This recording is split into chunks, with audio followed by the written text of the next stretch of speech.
à tous, je suis ravie de vous retrouver pour une nouvelle émission BVE, Booster votre énergie. Le B, c'est bouger le corps, le V, c'est vibrer avec le cœur et le E, c'est écouter son intuition. Et aujourd'hui, eh bien, j'ai une nouvelle invitée pour échanger sur toujours des thématiques passionnantes. Bonjour Olga Drova, excuse-moi. Bonjour Nathalie et merci pour ton invitation, ça me touche. Alors, pour te présenter pour les personnes eh bien, qui ne te connaissent pas, tu es thérapeute holistique, spécialisée en harmonisation émotionnelle et décodage biologique des maladies. Tu nous partages en plus ton expertise vraiment à travers des méditations, des séances d'hypnose guidée, des exercices de libération intérieure que tu as, qui sont disponibles sur ta chaîne YouTube. Et aujourd'hui, eh bien, on est ensemble pour parler de ton dernier livre qui vient de sortir en mois d'août. Alors, je le montre pour qu'on puisse bien le voir. Eh bien, c'est le guide de la santé psychospirituelle, des exercices et des protocoles, eh bien, pour prendre soin de ses émotions, de votre esprit et de votre corps. Donc, la première question que j'ai envie de te poser, eh bien, c'est qu'est-ce qui t'a donné envie d'écrire ce livre?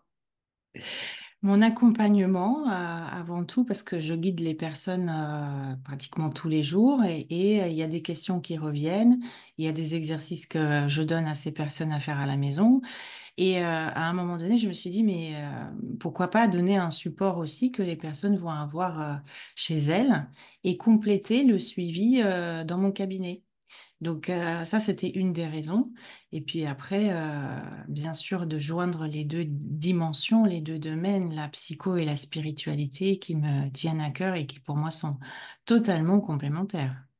Et c'est vrai que c'est pas toujours comme tu le mets dans le livre. Des fois, on va aller plus vers la psychologie ou alors plus vers la spiritualité. Et là, d'avoir les deux ensemble et justement de voir les ponts que tu as bien mis en évidence, eh bien, ça permet d'avoir cette complémentarité. Donc, quand on va, à qui s'adresse ce livre aussi? Donc, je pense qu'il y a vraiment les personnes que tu accompagnes, mais pour être encore plus large, qui c'est qui pourrait avoir envie de ce livre? On va partir de l'étroit vers le large. Mm. La première personne à qui s'adresse le livre, c'est moi. Les Mm. deuxièmes, les personnes que j'accompagne. Et bien évidemment, si je prends le public large, parce que s'il est édité, imprimé et il est présent dans les librairies, c'est un public qui s'initie au développement personnel et spirituel, qui comprend que l'un mène vers l'autre et inversement. Mais aussi, ça peut être des personnes qui sont déjà pas mal avancées, qui cherchent un côté pratico-pratique, Mm. qui cherchent des outils et des thérapeutes qui souhaitent puiser un peu plus d'informations et guider peut-être d'une manière différente avec d'autres mots-clés leur propre patientèle, clientèle. Mm. Donc en fait, c'est vraiment, il y a vraiment, et on voit que tu as fait beaucoup de recherches et que tu as mis tout ton cœur dans ce livre. Tu vois, il y a plusieurs thématiques comme libérer les charges mentales, harmoniser vos émotions, apprendre à lâcher prise. Alors j'avais envie qu'on insiste un petit peu sur le lâcher prise. Si ça te, Avec, tu vois, il y avec a beaucoup, tu vois, pour donner aussi envie aux personnes et parce que ce lâcher prise, on dit, ouais, voilà, c'est toujours facile. On dit toujours, aux gens, mais vas-y, lâche prise. Mais effectivement, c'est pas facile. Donc, qu'est-ce que tu aurais envie de nous donner un petit peu comme conseil ou qu'est-ce que comme partage? Alors déjà, le lâcher prise, c'est tout sauf facile quand il s'agit de le pratiquer en conscience. Parce que quand on le pratique de manière inconsciente, je sais pas, on a oublié notre portefeuille à la maison et on n'a pas d'argent pour s'acheter un sandwich à midi. Bah, on lâche prise. Ça va, c'est pas grave, je rentrerai peut-être plus tard à la maison, etc. Ou je demanderai un peu de sous à mes collègues. Mais il y a des moments où lâcher prise devient plus compliqué parce qu'on s'accroche à quelque chose. Et si je devais parler des conseils, je dirais premièrement euh, que le lâcher-prise, on le comprend mal et on comprend mal sa finalité. Dans le livre, j'ai posé d'abord ce que n'est pas le lâcher-prise.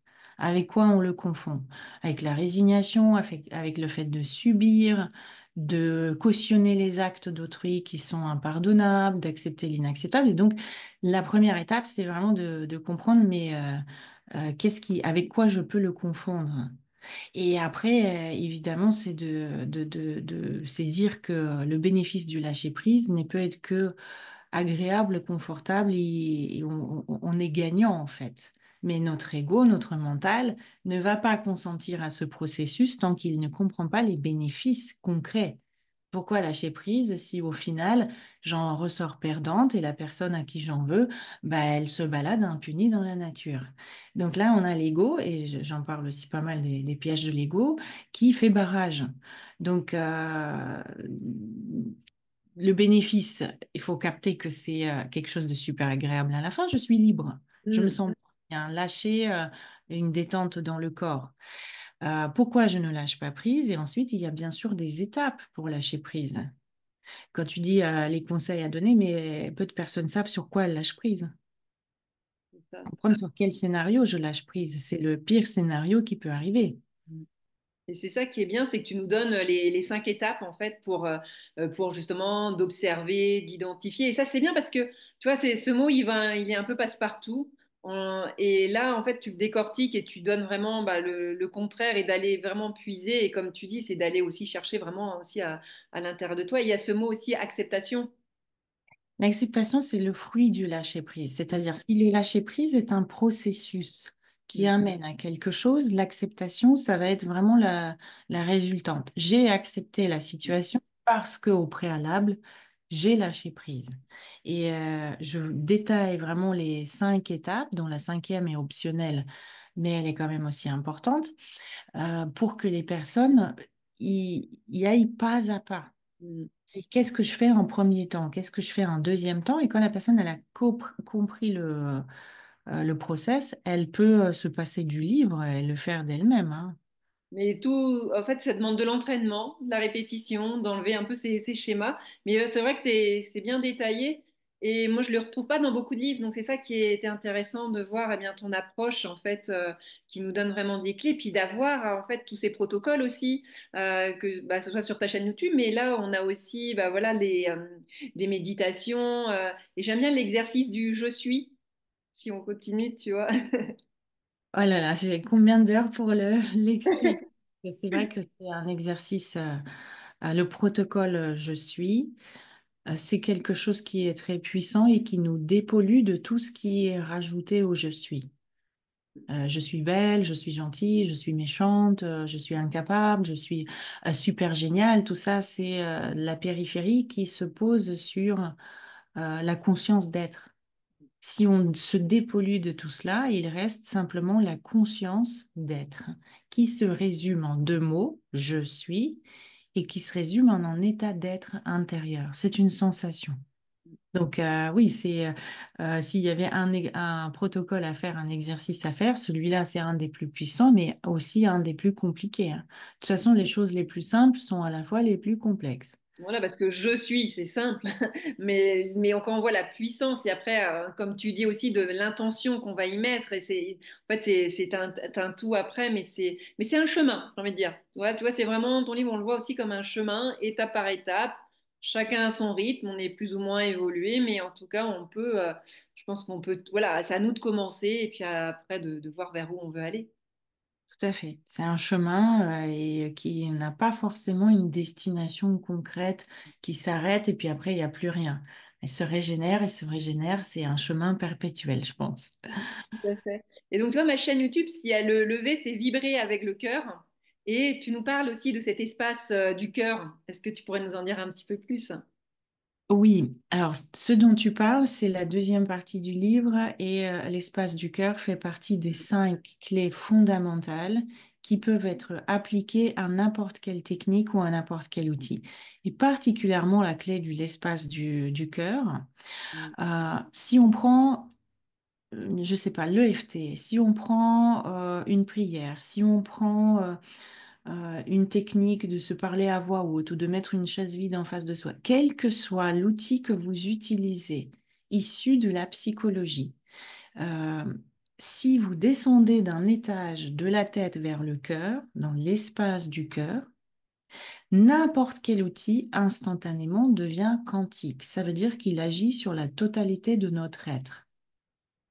Et si je me permettais de me positionner au niveau du cœur en ce moment, de descendre dans cet espace sacré, comme, vraiment, il y en a qui imaginent que c'est un ascenseur qui descend d'un étage, d'autres, rentrer dans son cœur, c'est très simple et c'est très concret, et pour d'autres, il faut un petit peu plus mentaliser, rationaliser qu'est-ce que c'est, mais l'espace du cœur,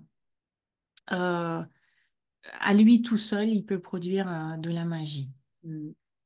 Quand les thérapeutes, par exemple, se servent, tu sais, on a des scripts, des protocoles, des techniques. Si je suis le protocole d'une manière froide et mentale, c'est pas la même chose que si je me place dans l'espace du cœur et je suis en mode freestyle intuitif.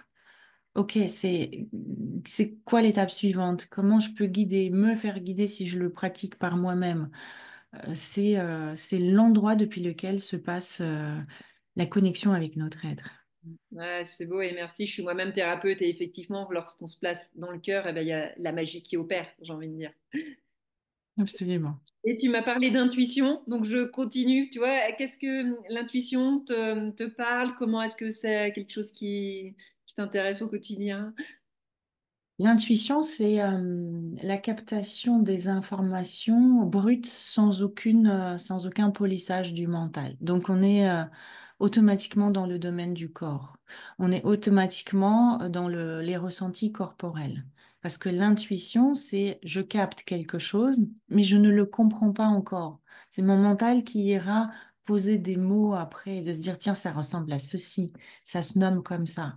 Donc, pour moi, l'intuition, c'est le contact avec le corps.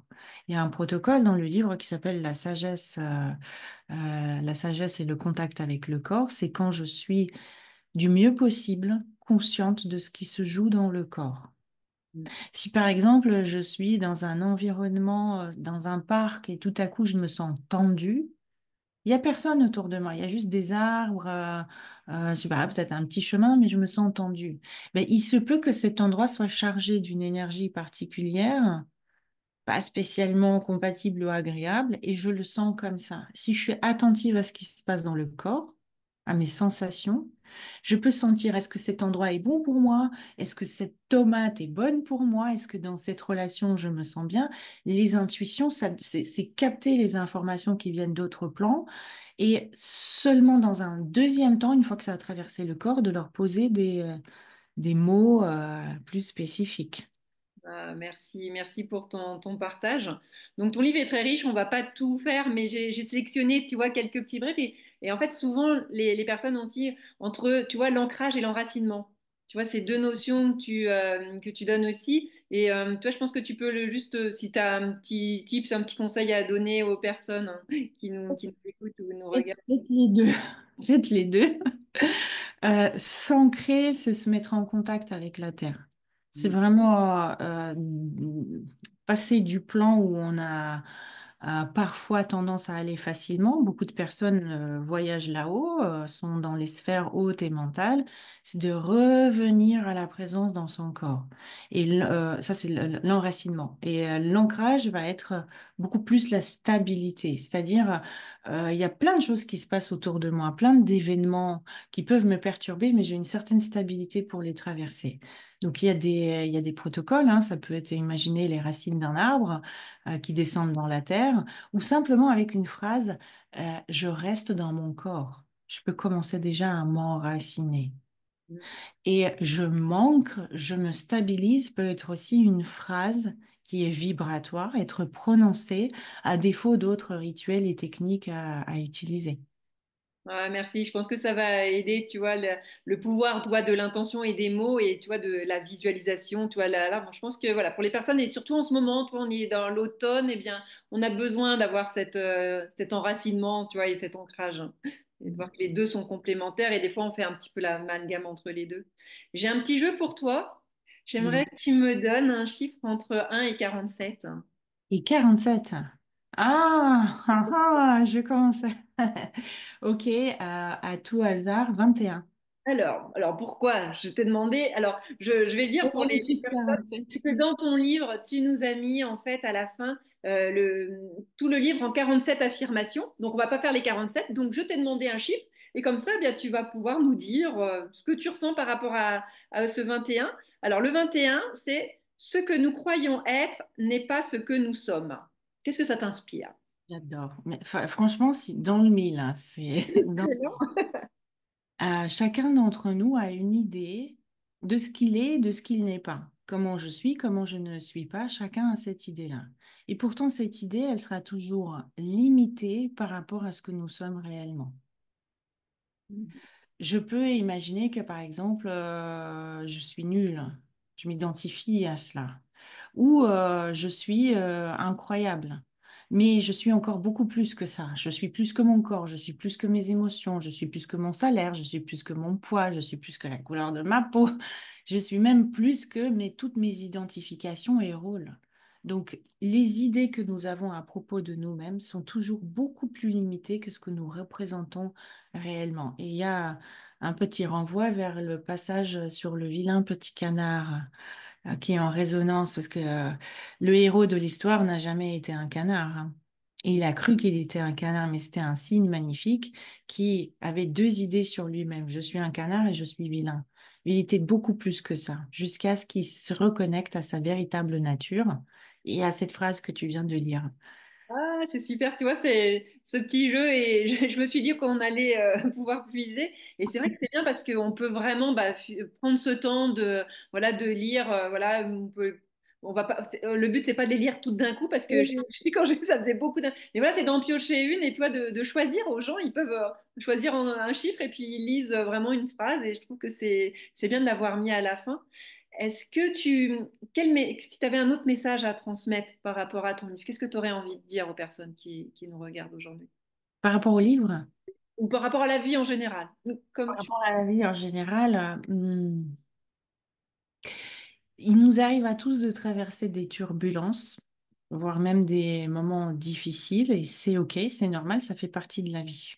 La souffrance, elle existe au même titre que le plaisir, la joie et l'amour. C'est comme ça, si on cherche à la fuir, on ne fait que l'augmenter. Et si j'avais un message à passer, ce serait n'attendez pas le dernier moment où votre corps commence à parler en malaise, en symptômes et en maladie.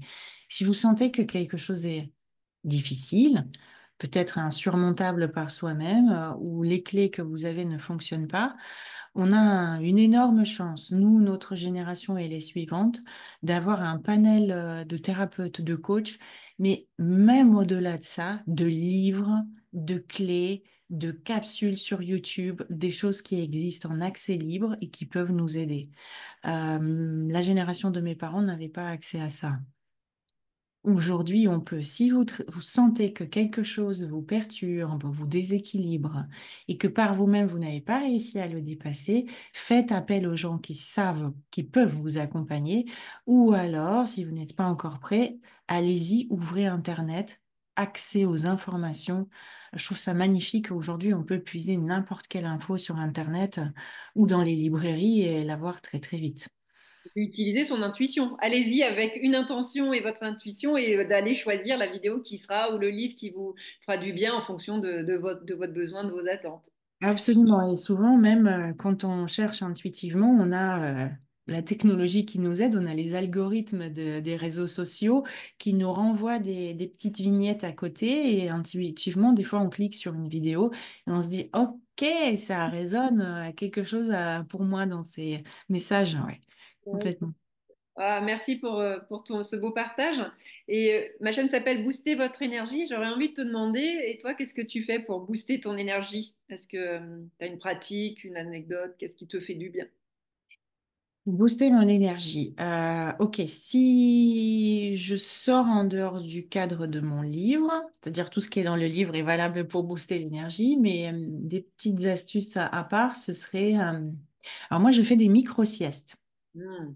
Une micro-sieste dans la journée de pas plus de 30-35 minutes, parce qu'au-delà, on bascule dans des phases qui nous fatiguent plus qu'autre chose. Moi, j'adore dormir en plein milieu de la journée sur une petite sieste. C'est comme si ça fait une coupure. La respiration redescend, je sais pas, toute la structure, les corps subtils reviennent à quelque chose de plus paisible. Donc ça, c'est une des astuces que j'ai. La marche aussi, ça c'est important. S'entourer des personnes que j'aime, ça c'est quelque chose d'important pour moi. Qu'est-ce que je peux te dire d'autre? Le contact avec la nature, les animaux. La lecture. Je peux t'en donner d'autres, mais je pense que c'est les clés C'est essentielles. déjà bien, tu vois, ça veut, en plus, ça peut inspirer, tu vois, les personnes, des fois, on n'y pense pas, et le fait que, tu vois, là, je pense que la micro-sieste, tu vois, des fois, il y a des gens, ils s'autorisent pas, alors que, effectivement, tu vois, même dans la journée, eh bien, si des fois, la nuit, elle a été un peu difficile, et ben, ça permet vraiment de recharger ses batteries avec cette micro-sieste. Ça paraît très simple et pourtant, pour moi, ça a une recharge. C'est une recharge qui est là depuis des années. Au départ, j'ai cru qu'il y avait peut-être un problème, que j'avais besoin de dormir en plein milieu de la journée. Mais finalement, quand c'est micro, enfin, je l'appelle aussi la turbo-sieste, bah, les effets sont miraculeux. Le corps répare les tissus. Pendant une demi-heure, c'est suffisant pour récupérer. Je confirme, hein, je pratique aussi. Donc, on est deux pour booster notre énergie. Et effectivement, ça fait vraiment du bien. Je fais même du 20 minutes, même moins de 10, tu vois, pour des fois quand j'ai pas le temps. Mais juste comme tu disais tout à l'heure, de se mettre à plat, de fermer les yeux, eh bien, ça fait un sas dans la journée si voilà, on doit penser à plein de choses. On se met un petit peu sur. Et après, bah, la journée, elle repart. Bien. Exactement, ouais, tout à fait. C'est vraiment. Comme, un peu comme une safe zone où voilà, je fais une coupure avec la journée et je rentre dans mon monde qui peut être accompagné d'une méditation, de la cohérence cardiaque ou d'autres choses, une visualisation et un petit dodo. Et ce qui est bien dans ton livre, c'est qu'il y a le QR code aussi, hein. Tu as mis les QR codes sur tes méditations et tout. Donc, comme ça, il y a juste à les scanner et on peut, eh bien, justement, bah, profiter de ces belles méditations, de ces affirmations positives que tu as pu donner. Écoute, merci. Déjà, tout à l'heure, quand tu as fait ce petit jeu sur les affirmations à la fin du livre, ça me fait plaisir parce que, bon, il y a beaucoup de personnes qui vont lire le livre, mais tout le monde ne va pas toujours jusqu'à la fin. Et les affirmations, enfin, le livre en 47 affirmations, il est tout à la fin. Oui. C'est vraiment le pur jus du livre. Et les QR codes, qui pour moi sont importants, ils renvoient vers des choses qui sont guidées par la voix. Parce que faire un protocole où il y a marqué fermer les yeux, etc., ou c'est une méditation, c'est un petit peu compliqué d'interagir avec le livre. Aller plus loin, de se laisser guider et choisir qu'est-ce qui me convient, qu'est-ce qui me convient pas, bah c'est une aide pratico-pratique complémentaire. Ouais, donc c'est très bien. Donc, je remonte ton livre, Le guide de la santé psycho-spirituelle, aux éditions Le Courrier du Livre. Donc il n'y a plus qu'à. Maintenant, j'ai envie de dire plus qu'à pratiquer et vraiment cette notion des petits pas et de voir vraiment cette complémentarité entre voilà, la psychologie et la spiritualité.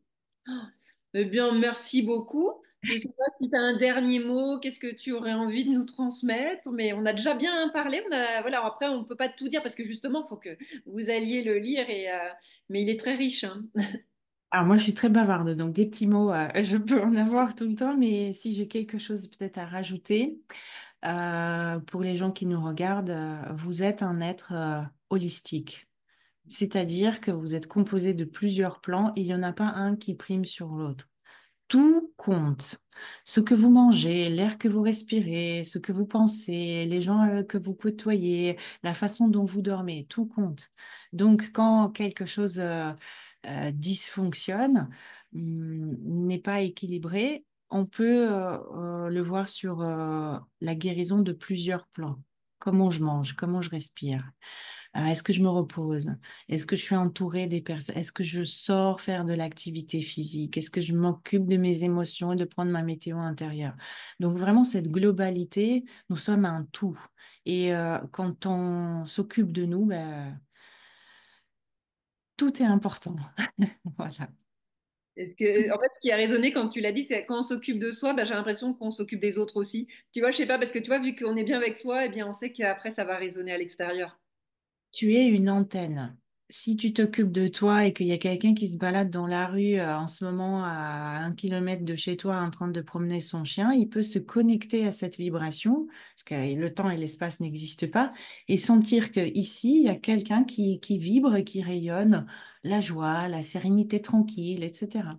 Et ça déteint sur les autres ceux qui sont prêts à le capter. Tout à fait. Oh, eh ben merci, merci beaucoup pour ce beau partage.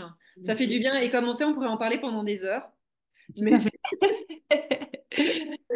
mais en tout cas, voilà, si vous avez envie d'aller plus loin, bah, il y a ce guide pratique, il y a les méditations guidées sur ta chaîne YouTube. Et donc, voilà, tout est là. En tout cas. Merci, Merci, merci Nathalie. beaucoup. Et puis moi, je vous donne rendez-vous très bientôt pour une prochaine émission BVE, Booster votre énergie. À très bientôt et encore merci, Olga.